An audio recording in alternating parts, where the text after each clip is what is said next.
Mga idol, hindi to opinyon, ito ay katotohanan. Lalo akong humanga kay Vico Sotto nang sinabi niya ang mga salitang ito. Mayaman ka nga, galing naman sa nakaw.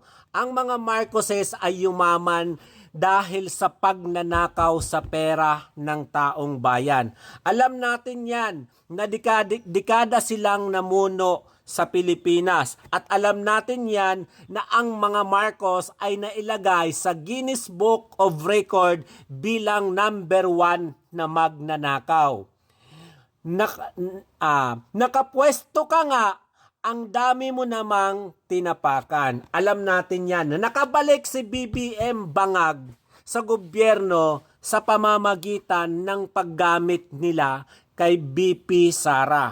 Nakabalik si BBM Bangag sa gobyerno dahil sa mga suporta ng Duterte supporters. Ang dami mong natapakan. Hanggang sa ngayon, hindi natin po pwedeng kalimutan na ang Duterte ang nakapagpalibing kay Apo Lakay. Sa 3 dekada sa himlayan na hindi man lang maipailibing dahil tinututulan ng bawat administrasyon, si Duterte lang ang nakapagpalibing sa mabahong magnanakaw ng Norte na si Ferdinand Marcos Sr.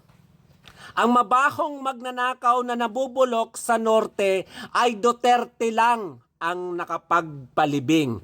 Success must not come at the cost of conscience. Walang ganon ang mga Marcos. Dahil kita mo naman kung ano ang naitulong ng pamilyang Duterte sa mga Marcos, pero walang ginawa ang Marcos administrasyon para mapigilan ang pagkakulong ni Tatay Digong sa dahig. Bagkos pinagkaisahan, illegal kidnap ang ginawa nila para mapakulong ang mga Duterte. Saludo ako sa iyo, Mayor Vico Sotto, dahil sa mga sinabi mong ito. Tugmang-tugma ito sa administrasyon ni BBM. Mayaman ka nga, galing naman sa nakaw. Nakapwesto ka nga, ang dami mo namang tinapakan. Ganon na ganon ang ginagawa nga ng administrasyon ni BBM Bangag. Huwag nating kalilimutan na ang administrasyon ni BBM Bangag ay nagsimula sa paggamit sa mga Duterte. At hindi rin natin po pwedeng kalimutan na ang mga Marcos ay patong-patong ang kaso sa Supreme Court at sa ibang bansa. At ang mga Marcos ay nasa Guinness Book of Record bilang number 1 na magnanakaw. Kaya sila yumaman dahil sa pera ng taong bayan. Kaya sila nasa pwesto ngayon dahil may mga tinapakan silang tao.